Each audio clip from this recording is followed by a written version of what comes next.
We're going to move into our discussion, and our discussion is with the artist behind the stunning new take of Mr. Miracle with Tom King. Now, I've read the first issue already. It's spectacular, and Mitch is known for his work on Batman, Punisher, and Sheriff of Babylon. Please welcome to the podcast, Mitch Gerads. Welcome to Geek History Lesson, Mitch. Thanks for having me. It's always fun to talk to my two most favorite people in the world. What? Oh, you heard it here first. Exclusive. It's official. Gone on record. It is on the record now. Now, Mitch, I want to ask you, we're talking about Mr. Miracle, and I want to ask, when you first started this project, when you first started the designs for Mr. Miracle, were you intimidated by walking into Jack Kirby's fourth world? So this is going to sound super cocky and very unlike me, but no, I was not. Only based on the way you phrased that question. So as far as coming in and designing and all that, I wasn't, only because I knew I was going to change almost nothing. Kirby's designs for these characters are perfect, and I think a lot of costume updates these days are done just for the sake of doing something different, whereas I think these Kirby designs were perfect right out of the get-go. So the things I've changed on each character are extremely minimal. Like Mr. Miracle himself, I just felt like he needed... part of my thing with Mr. Miracle is he only wears the cape when he is doing a ceremonial thing, whether that's performing as an escape artist or, being a leader, a general of New Genesis, he wears it, but otherwise he doesn't. And so when he doesn't wear it, he doesn't really have too much green on his costume, and I kind of wanted to fold that green back in. So I gave him some green runner, like stripes down each side. That's it. That's the only thing I changed. Did you go back and read any of those original Mr. Miracle stories for inspiration when you were thinking about boldly bringing green back? Yeah, absolutely. I've read the Mr. Miracle series and the New God series probably 3 or 4 times just since I started the gig. Wow. I have a long history with Mr. Miracle himself. I kind of have, he's one of those characters that's very important to my whole comic upbringing. My second oldest brother, the one who was super into comics, he got me into Mr. Miracle early on. Strangely, not the Jack Kirby issues, but the Marshall Rogers Englehart issues. And so I've always had this love for the character.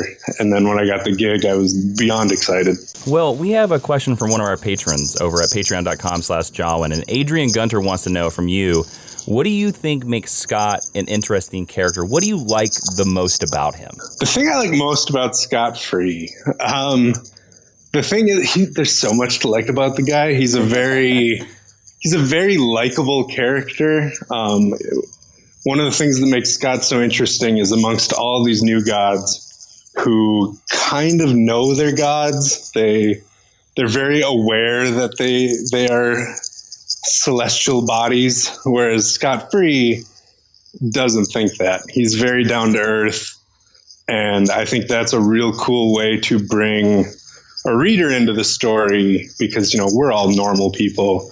And so we get to see this through his eyes of being a normal person amongst gods.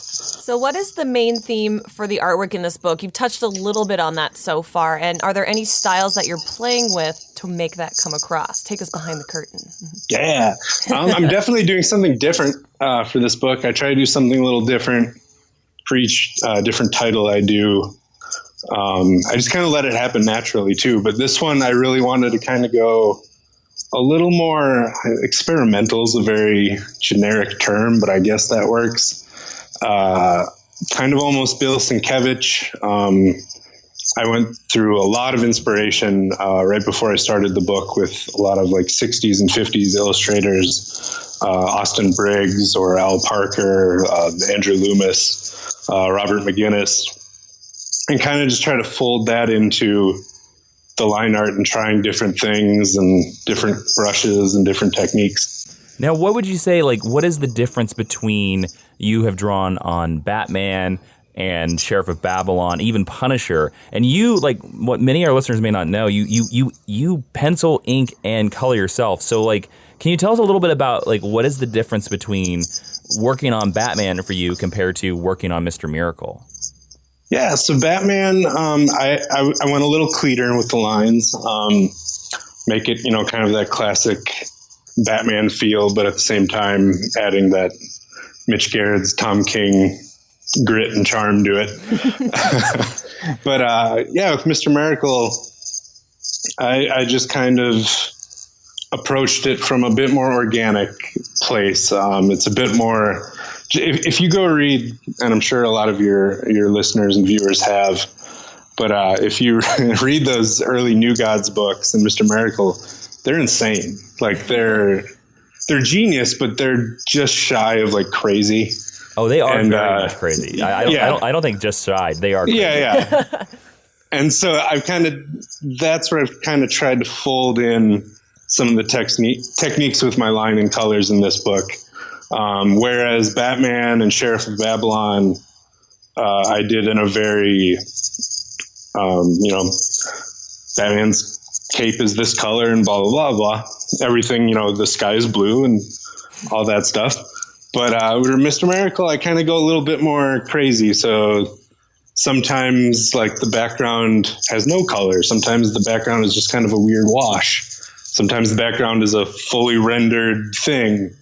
And it kind of you'll kind of get an idea as you read the book of why things are colored and drawn the way they are compared to other parts of the book, which might be colored and drawn a different way.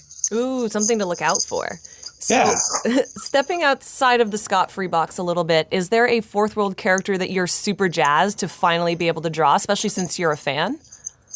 Well, the answer I know everyone wants to hear, and it's the actual answer, is Big Barda. Yes. That is the correct so much answer. fun to draw. And the best part of Big Barda I've found, and not every artist who has done Mr. Miracle has done this, but I have a sizable size difference between Mr. Miracle and Big Barda, and that's really fun to play with. The scene I'm drawing right now, they're just kind of having brunch and talking to each other. And you see that height difference, and it's really fun to play with it. I love that. Now, let me ask you, because I come from a film background, and especially when you put a taller actor against a shorter actor, sometimes it's really hard to choose the right angle to like get them both in the same frame. Are you discovering that you're having that same problem between Scott and Big Barda? Oh, 100%. Because if there's a shot where I know I'm like, oh, this is going to be awesome, it's got Barda and Scott in it, and Scott's going to have this cool reaction. But then all of a sudden I see the reality of it, and I go, oh, Scott's face is going to have to be this small in order to fit Barda into that frame. So that's been a little hard to play with, but also just the way that me and Tom kind of tell stories together. I can do a lot of cool things where I can split one scene into two panels, and he's off to the left, she's off to the right, and then all I need to do is scale the background difference. So then which is also a fun trick as you read the book, where you see Scott standing there talking with a background behind him, and then you see Barda talking, same background, but it's blown up. So you get that size difference. Let me ask you this, as the artist of this book, how tall would you see Big Barda as, and how tall do you see Scott Free as? Like, just this rough estimate. I'm very curious. Oh, geez. Like, is Big Barda 6'5"?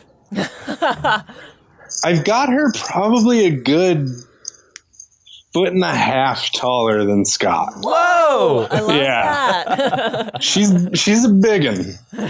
She's a big, beautiful lady. And Scott, I've kind of kept as kind of not scrawny, but definitely like a soccer player build. So he's a little more lean, a little more active. Another question from one of our awesome patrons, Ryan Rains. He asked, since your Batman Swamp Thing crossover with Tom King was so freaking awesome, says Ryan, if you could draw a crossover comic between any two characters or teams from any universe, who would you choose? I'm so excited that you asked this question, because so this is a book that I always pitch to Tom and I pitch to Jamie, and they always think I'm joking, and I'm totally not. Oh, put it out. But let's make it happen.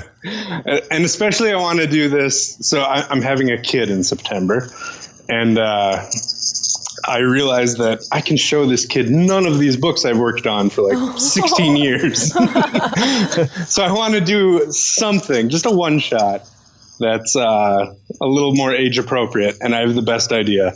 So it's Streaky the Super Cat, along with Sticky Joe from Teen Titans Go. Yes. Yes. And it's called correct. Sticky and Streaky. Well, listeners out there, if you want that book to happen, tweet at DC Comics And at Jamie S. Rich. and at Jamie S. Rich. And let's make that happen. All right, so we have just one more question, Mitch. And for somebody who has no idea if they're going to read Mr. Miracle or maybe what it's about, what would you say to them to get them to pick up the book? Yeah, so the easy elevator pitch for scot-free Mr. Miracle himself is he's the superhero escape artist, which sounds fun. That's fine. But it's Mr. Miracle amongst the new gods, which are, you know, you've got Superman, you've got Batman, all these characters, and these are gods amongst them. So you've got this escape artist, you've got these big new gods, you've got all these other crazy things. And then on top of that, it's a Mitch Gerads Tom King book. So, you know, it's going to be a little different. It's going to be a little weird. But and me and Tom are giving it everything we absolutely have. And I'm an artist. I'm not terribly great at pitching these things. I'm kind of falling over my own words right now, but it's really good. I swear to God, new God. He swears to the new gods that it's really good. Wow.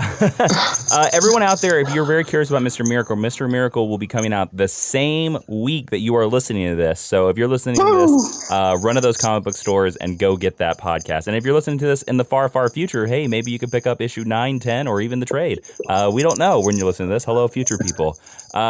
Mitch, thank you so much for coming to Geek History Lesson. Please let everybody out there know where they can find you on Twitter and online, and please feel free to promote Mr. Miracle anymore if you want to. Will do, yeah. It's just at Mitch Gerads, MITCHGERADS. That's pretty much, if you go to my Twitter, that's where I'm at. Facebook, it's facebook.com/Mitch Gerads illustration, no spaces. Yeah, Mr. Miracle is out August 9th, which according to you is the day this will come out. So run to your store, pick it up.